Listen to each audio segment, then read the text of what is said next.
નમસ્કાર મિત્રો, સ્વાગત છે તમારું અમારી યુટ્યુબ ચેનલમાં। તો મિત્રો, રાજ્ય સરકારની જે પંડિત દીનદયાળ ઉપાધ્યાય આવાસ યોજના છે, જે યોજના અંતર્ગત મકાનના બાંધકામ કરવા માટે રૂપિયા 1,20,000 સુધીની સહાય આપવામાં આવે છે। વર્ષ 2024-25 માટે આ યોજનામાં ઓનલાઈન અરજી ફોર્મ શરૂ કરી દેવામાં આવેલા છે। તો જાતે ઓનલાઈન અરજી ફોર્મ કેવી રીતે ભરી શકાય તેના વિશે આજના વિડીયોમાં આપણે ચર્ચા કરીશું। પરંતુ તે પહેલા વિડીયો ગમે તો લાઈક અને શેર કરી દેજો, ચેનલમાં નવા હોય તો ચેનલને સબસ્ક્રાઇબ કરી દેજો। તો ચાલો મિત્રો, વિડીયોની શરૂઆત કરીએ।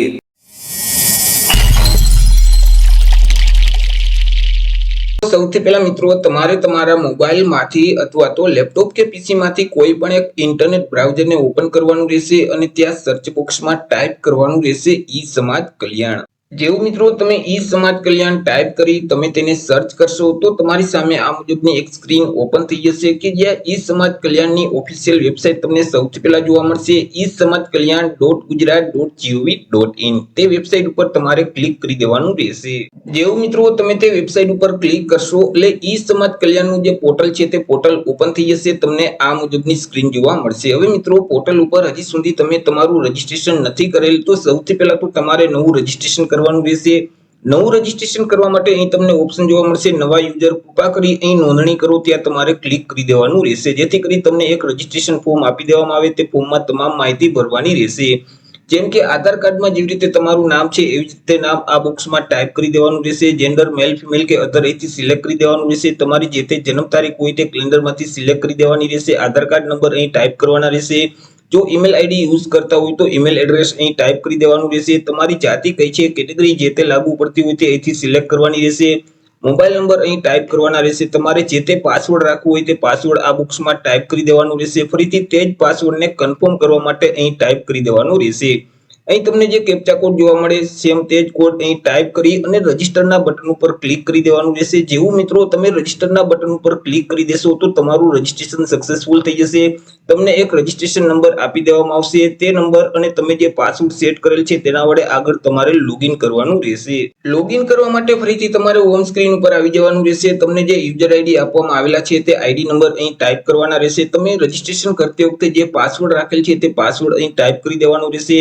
અહીં જે કેપ્ચા કોડ જોવા મળે છે સેમ કોડ અહીં ટાઈપ કરી અને લોગિનના બટન ઉપર ક્લિક કરી દેવાનું રહેશે। મિત્રો, પ્રથમ વખત તમે પોર્ટલ ઉપર લોગિન કરશો તો આ મુજબની એક પ્રોફાઇલ જોવા મળશે, તેમાં તમામ માહિતી તમારે અપડેટ કરી દેવાની રહેશે। સૌથી પહેલા અરજદારની વિગત છે તે અપડેટ કરવાની રહેશે। અરજદારનું પૂરું નામ છે તે ઇંગ્લિશમાં અહીં ટાઈપ કરવાનું રહેશે અને અરજદારનું પૂરું નામ ગુજરાતીમાં આ બોક્સમાં ટાઈપ કરી દેવાનું રહેશે। અરજદારના પિતા અથવા તો પતિનું નામ ઇંગ્લિશમાં અહીં ટાઈપ કરવાનું રહેશે। અરજદારના પિતા અથવા તો પતિનું નામ ગુજરાતીમાં અહીં ટાઈપ કરવાનું રહેશે। રજીસ્ટ્રેશન કરતી વખતે તમે જે આધાર કાર્ડ નંબર આપેલ છે તે અહીં ઓટોમેટિક લઈ લેશે, તેમાં તમને કોઈ પણ પ્રકારનો ફેરફાર કરવા દેશે નહીં। ત્યાર પછી મિત્રો, અરજદારની જે તે જન્મ તારીખ હોય તે કેલેન્ડરમાંથી સિલેક્ટ કરી દેવાની રહેશે। જાતિ અહીંથી સિલેક્ટ કરી દેવાની રહેશે। પેટા જાતિ સિલેક્ટ કરી દેવાની રહેશે। લિંગ એટલે કે જેન્ડર અહીંથી સિલેક્ટ કરી દેવાનું રહેશે। તમારા જે તે મોબાઈલ નંબર હોય તે અહીં ટાઈપ કરી દેવાના રહેશે। જો ઈમેલ આઈડી યુઝ કરતા હોય તો ઈમેલ એડ્રેસ અહીં ટાઈપ કરવાનું રહેશે। જો ફોન નંબર યુઝ કરતા હોય એટલે કે લેન્ડલાઈન નંબર યુઝ કરતા હોય તો એસટીડી કોડ સાથે ફોન નંબર આ બોક્સમાં ટાઈપ કરવાના રહેશે। ત્યાર પછી અરજદાર શારીરિક રીતે વિકલાંગ વ્યક્તિ છે કે કેમ, જો અરજદાર વિકલાંગ વ્યક્તિ હોય તો આ સિલેક્ટ કરી દેવાનું રહેશે, નહીતર ના સિલેક્ટ જ રાખવાનું રહેશે। અરજદાર છે તે સફાઈ કામદાર કે તેમના આશ્રિત છે કે કેમ, જો અરજદાર સફાઈ કામદાર અથવા તો તેમના આશ્રિત હોય તો હા સિલેક્ટ કરવાનું રહેશે, નહીતર ના સિલેક્ટ જ રાખવાનું રહેશે। ત્યાર પછી પાસપોર્ટ સાઇઝનો ફોટોગ્રાફ અહીં અપલોડ કરવાનું રહેશે। અપલોડના બટન ઉપર ક્લિક કરશો તો ડિવાઇસ ઓપન થઈ જશે કે જ્યાં તમે સ્કેન કરેલો પાસપોર્ટ સાઇઝનો ફોટોગ્રાફ રાખેલ છે તેને સિલેક્ટ કરશો તો અહીં ફોટોગ્રાફ અપલોડ થઈ જશે। નીચે સ્ક્રોલ કરશો તો અલગ અલગ બે સરનામા તમારે આપવાના રહેશે। તેમાં સૌથી પહેલા તો હાલનું સરનામું આપવાનું રહેશે। હાલના સરનામામાં રાજ્યનું નામ ઓટોમેટિક ગુજરાત સિલેક્ટ જ આવશે, તેમાં તમે કોઈ પણ પ્રકારનો ફેરફાર કરી શકતા નથી। ત્યાર પછી તમારા જિલ્લાનું નામ, તાલુકાનું નામ અને ગામનું નામ સિલેક્ટ કરી દેવાનું રહેશે। તમારું સરનામું આ બોક્સમાં ટાઈપ કરવાનું રહેશે। એરિયાના પિનકોડ નંબર અહીં ટાઈપ કરી દેવાના રહેશે। નીચે તમારે કાયમી સરનામું આપવાનું રહેશે, પરંતુ હાલનું સરનામું અને કાયમી સરનામું બંને એક જ હોય તો અહીં જે ઉપર મુજબનું ચેકબોક્સ છે તેમાં ટિક કરવાનું રહેશે, જેથી કરી કાયમી સરનામું ઓટોમેટિક ફિલ થઈ જશે। પરંતુ બંને એડ્રેસ અલગ અલગ હોય તો મિત્રો અહીં કાયમી સરનામામાં રાજ્યનું નામ સિલેક્ટ કરી દેવાનું, ત્યાર પછી જિલ્લાનું નામ, તાલુકાનું નામ અને ગામનું નામ તમારે સિલેક્ટ કરવાનું રહેશે। તમારું કાયમી સરનામું આ બોક્સમાં ટાઈપ કરી દેવાનું રહેશે। એરિયાના પિનકોડ નંબર અહીં ટાઈપ કરવાના રહેશે। તમામ માહિતી ભરાઈ જાય એટલે અહીં જે અપડેટનું બટન જોવા મળે છે તેના ઉપર ક્લિક કરવાનું રહેશે, જેથી કરી તમારી પ્રોફાઇલ છે તે અપડેટ થઈ જશે. પ્રોફાઇલ અપડેટ કરશો એટલે ફરીથી આ મુજબની એક સ્ક્રીન ઓપન થઈ જશે. મિત્રો, નિયામક વિકસિત જાતિ કલ્યાણની જેટલી યોજના છે તેનું લિસ્ટ અહીં તમને જોવા મળશે. તેમાં તમને અહીં પંડિત દીનદયાળ ઉપાધ્યાય આવાસ યોજનાનો ઓપ્શન જોવા મળશે, તેના ઉપર ક્લિક કરવાનું રહેશે, જેથી કરી મિત્રો યોજનાની તમામ માહિતી અહીં તમને જોવા મળશે. ક્યાં ક્યાં ડોક્યુમેન્ટની જરૂર પડશે તેની વિગત પણ અહીં જોવા મળશે. તે એકવાર વાંચી લેવાની રહેશે અને ઓકેના બટન ઉપર ક્લિક કરી દેવાનું રહેશે. જેવું ઓકેના બટન ઉપર ક્લિક કરશો તો ફરીથી આ મુજબની સ્ક્રીન ઓપન થઈ જશે. પંડિત દીનદયાળ ઉપાધ્યાય આવાસ યોજનાના પ્રથમ હપ્તા માટે અરજી કરો તો તેના ઉપર તમારે ક્લિક કરવાનું રહેશે. આગળ મિત્રો તમને એક અરજી ફોર્મ આપી દેવામાં આવશે કે જે 4 સ્ટેપમાં હશે. 4 સ્ટેપ તમારે ફરજિયાત કમ્પ્લીટ કરવાના રહેશે. પહેલા સ્ટેપમાં અરજદારે પોતાની વ્યક્તિગત માહિતી આપવાની રહેશે, પરંતુ પ્રોફાઇલ અપડેટ કરતી વખતે તમે જે માહિતી આપેલ છે તે અહીં ઓટોમેટિક લઈ લેશે. તેમાં તમને કોઈ પણ પ્રકારનો ફેરફાર કરવા દેશે નહીં. જેમ કે અરજદારનું નામ છે, અરજદારના પિતા કે પતિનું નામ છે, અરજદારનું જેન્ડર છે, જન્મ તારીખ છે, હાલની ઉંમર છે, અરજદારની જાતિ છે, આ તમામ વિગત પ્રોફાઇલ મુજબ ઓટોમેટિક આવી જશે. તેમાં તમે કોઈ પણ પ્રકારનો ફેરફાર કરી શકતા નથી. અરજદારની પેટા જાતિ અહીંથી સિલેક્ટ કરી દેવાની રહેશે. પ્રોફાઇલ મુજબ મોબાઈલ નંબર પણ ઓટોમેટિક આવી જશે, પરંતુ તમે તેને બદલવા માંગતા હોય તો બદલી શકશો. જો લેન્ડલાઇન નંબર યુઝ કરતા હોય તો એસટીડી કોડ સાથે ફોન નંબર આ બોક્સમાં ટાઈપ કરી દેવાના રહેશે. જો ઈમેલ આઈડી યુઝ કરતા હોય તો તમારું ઈમેલ એડ્રેસ અહીં ટાઈપ કરવાનું રહેશે. પ્રોફાઇલમાં તમે જે ફોટોગ્રાફ અપલોડ કરેલ છે તે ફોટો અહીં ઓટોમેટિક આવી જશે, પરંતુ તમે તેને બદલવા માંગતા હોય તો અપલોડનું જે બટન છે તેના ઉપર ક્લિક કરશો તો ડિવાઇસ ઓપન થઈ જશે, કે જ્યાં તમે સ્કેન કરેલો પાસપોર્ટ સાઇઝનો ફોટોગ્રાફ રાખેલ છે તેને સિલેક્ટ કરશો તો અહીં ફોટોગ્રાફ અપલોડ થઈ જશે. આગળ તમારે રેશન કાર્ડની વિગત આપવાની રહેશે. રેશન કાર્ડ નંબર અહીં ટાઈપ કરી દેવાના રહેશે. Ration card member ID number અહીં ટાઈપ કરવાનું રહેશે. જો ફેમિલી આઈડી નંબર હોય તો તે પણ ટાઈપ કરવાનું રહેશે, પરંતુ તે ફરજિયાત નથી. અહીં મિત્રો તમને એક ડિક્લેરેશન જોવા મળશે કે તમારા રેશન કાર્ડ નંબરનો ઉપયોગ તમે સહાય મેળવવા માટે આપો છો, તેના માટે તમે સહમત છો. તે વાંચી અને એક્સેપ્ટ કરવા માટે ચેકબોક્સમાં ટીક કરી દેવાનું રહેશે. નીચે સ્ક્રોલ કરશો તો અહીં તમને અલગ અલગ બે સરનામા જોવા મળશે, હાલનું સરનામું અને કાયમી સરનામું. પ્રોફાઇલમાં તમે જે સરનામા અપડેટ કરેલ છે તે અહીં ઓટોમેટિક લઈ લેશે, પરંતુ તમે તેને બદલવા માંગતા હોય તો બદલી શકશો. તમામ વિગત ભરાઈ જાય એટલે અહીં સેવ એન્ડ નેક્સ્ટનું જે બટન જોવા મળે છે તેના ઉપર ક્લિક કરી દેવાનું રહેશે.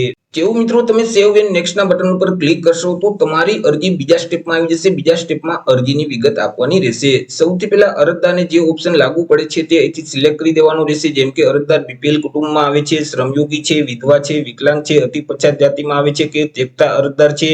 જે ઓપ્શન લાગુ પડતો હોય તે ઓપ્શન સિલેક્ટ કરવાનું રહેશે, પરંતુ આમાંથી એક પણ ઓપ્શન નથી લાગુ પડતો તો અન્યને સિલેક્ટ કરી દેવાનું રહેશે. અરજદાર જે વ્યવસાય કરતા હોય અથવા તો જે ધંધો કરતા હોય તેની વિગત અહીં ટાઈપ કરી દેવાની રહેશે. અરજદારની કુટુંબની કુલ વાર્ષિક આવક અહીં ટાઈપ કરવાની રહેશે. તમારી પાસે જે વાર્ષિક આવકનો દાખલો છે તેમાં જેટલી આવક દર્શાવેલ છે એટલી જ આવક આ બોક્સમાં ટાઈપ કરવાની રહેશે. રેશન કાર્ડમાં જેટલા સભ્યના નામ છે એટલી કુલ સંખ્યા અહીં ટાઈપ કરી દેવાની રહેશે. જો 5 સભ્યના નામ હોય તો 5 ટાઈપ કરવાના રહેશે, 4 સભ્યના નામ હોય તો 4 ટાઈપ કરી દેવાનું રહેશે. ત્યાર પછી તમારે જે મકાનનું બાંધકામ કરવાનું છે તે ખુલ્લા પ્લોટ ઉપર કરવાનું છે કે કાચા આવાસ ઉપર તે ઓપ્શન અહીંથી સિલેક્ટ કરી દેવાનું રહેશે. જે જગ્યાએ મકાનનું બાંધકામ કરવાનું છે તે સ્થળનું સરનામું આ બોક્સમાં ટાઈપ કરી દેવાનું રહેશે. ત્યાર પછી તે પ્લોટની માહિતી આપવાની રહેશે. કેટલા વારનો પ્લોટ છે તે વારમાં અહીં ટાઈપ કરવાનું રહેશે. મિત્રો, તમારે જે મકાનનું બાંધકામ કરવાનું છે તેની પાછળ થનાર અંદાજિત ખર્ચ કેટલો છે તે રકમ રૂપિયા અહીં ટાઈપ કરવાની રહેશે. અને મિત્રો, તમે જે જગ્યાએ મકાનનું બાંધકામ કરવા માંગો છો તે જગ્યા પર કેટલા વર્ષથી રહો છો તે વર્ષ અહીં અંદાજે ટાઈપ કરી દેવાના રહેશે. નીચે મિત્રો તમારે બેંક ખાતાની વિગત આપવાની રહેશે. જે બેંકમાં ખાતું હોય તે બેંકનું નામ અહીં ટાઈપ કરી દેવાનું રહેશે. શાખાનું નામ અહીં ટાઈપ કરવાનું રહેશે. શાખાનો આઈએફએસસી કોડ નંબર ટાઈપ કરી તમારા ખાતા નંબર અહીં ટાઈપ કરી દેવાના રહેશે. તમામ માહિતી ભરાઈ જાય એટલે ફરીથી સેવ એન્ડ નેક્સ્ટના બટન ઉપર ક્લિક કરી દેવાનું રહેશે. આગળ મિત્રો તમારી અરજી ત્રીજા સ્ટેપમાં આવી જશે. ત્રીજા સ્ટેપમાં તમારે ડોક્યુમેન્ટ અપલોડ કરવાના રહેશે, પરંતુ જે ફાઇલ તમે અપલોડ કરો છો તે ફાઇલની સાઇઝ 1 MB કરતા ઓછી હોવી જોઈએ. જો ફાઇલની સાઇઝ 1 MB કરતા વધારે હશે તો તે ફાઇલ અપલોડ થતી નથી. સૌથી પહેલા અરજદારે પોતાનું આધાર કાર્ડ અપલોડ કરવાનું રહેશે. આધાર કાર્ડ છે તે આગળ પાછળ બંને પેજ સ્કેન કરી અને અપલોડ કરવાનું રહેશે. ચોઈસ ફાઇલનું જે બટન છે તેના ઉપર ક્લિક કરશો તો ડિવાઇસ ઓપન થઈ જશે, કે જ્યાં તમે સ્કેન કરેલું આધાર કાર્ડ રાખેલ છે તેને સિલેક્ટ કરશો તો આધાર કાર્ડ અપલોડ થઈ જશે. એવી જ રીતે રેશન કાર્ડ પણ અપલોડ કરવાનું રહેશે. રેશન કાર્ડના પણ બંને પેજ અપલોડ કરવાના રહેશે. આ બોક્સમાં રેશન કાર્ડ નંબર ટાઈપ કરી અને ચોઈસ ફાઇલનું જે બટન છે ત્યાંથી તમારે રેશન કાર્ડ સિલેક્ટ કરી દેવાનું રહેશે, જેથી કરી રેશન કાર્ડ અપલોડ થઈ જશે. ત્યાર પછી મિત્રો અરજદારની જાતિનો દાખલો અથવા તો પેટા જાતિનો દાખલો અપલોડ કરવાનું રહેશે, અથવા તો શાળા છોડ્યાનું જે પ્રમાણપત્ર છે તે તમારે અપલોડ કરવાનું રહેશે. જે ડોક્યુમેન્ટ અપલોડ કરો તેમના નંબર અહીં ટાઈપ કરી ચોઈસ ફાઇલના બટન વડે તે ડોક્યુમેન્ટને સિલેક્ટ કરશો તો તે ડોક્યુમેન્ટ અપલોડ થઈ જશે. ત્યાર પછી તમારી પાસે જે વાર્ષિક આવકનો દાખલો છે તેને અપલોડ કરવાનો રહેશે. વાર્ષિક આવકના દાખલાના નંબર ટાઈપ કરવાના રહેશે અને ચોઈસ ફાઇલના બટન ઉપર ક્લિક કરી આવકના દાખલાને સિલેક્ટ કરી દેવાનો રહેશે, જેથી કરી તે અપલોડ થઈ જશે. ત્યાર પછી રહેઠાણના પુરાવા તરીકે કોઈ પણ એક ડોક્યુમેન્ટ આપવાનું રહેશે, જેમ કે વીજળી બિલ છે, લાયસન્સ છે, ભાડા કરાર છે, ચૂંટણી કાર્ડ છે. આ ચારમાંથી કોઈ પણ એક ડોક્યુમેન્ટ તમે રહેઠાણના પુરાવા તરીકે આપી શકો છો. જે ડોક્યુમેન્ટ તમે અપલોડ કરો છો તેમના નંબર અહીં ટાઈપ કરી અને ચોઈસ ફાઇલના બટન વડે તે ડોક્યુમેન્ટને સિલેક્ટ કરશો એટલે તે ડોક્યુમેન્ટ અપલોડ થઈ જશે. ત્યાર પછી મિત્રો કોઈ ગરીબી આવાસ યોજના હેઠળ તૈયાર મળેલ મકાન હોય તો તેના ફાળવણીના હુકમની એલોટમેન્ટ લેટરની પ્રમાણિત નકલ તમારે આપવાની રહેશે, પરંતુ તે કમ્પલસરી નથી. જો મળેલ હોય તો તમારે તે અપલોડ કરવાની રહેશે. ત્યાર પછી જમીન માલિકીનો આધાર અથવા તો દસ્તાવેજ, આકરણી પત્રક, હક પત્રક કે સનદ પત્રક જે લાગુ પડતું હોય તે તમારે અપલોડ કરી દેવાનું રહેશે.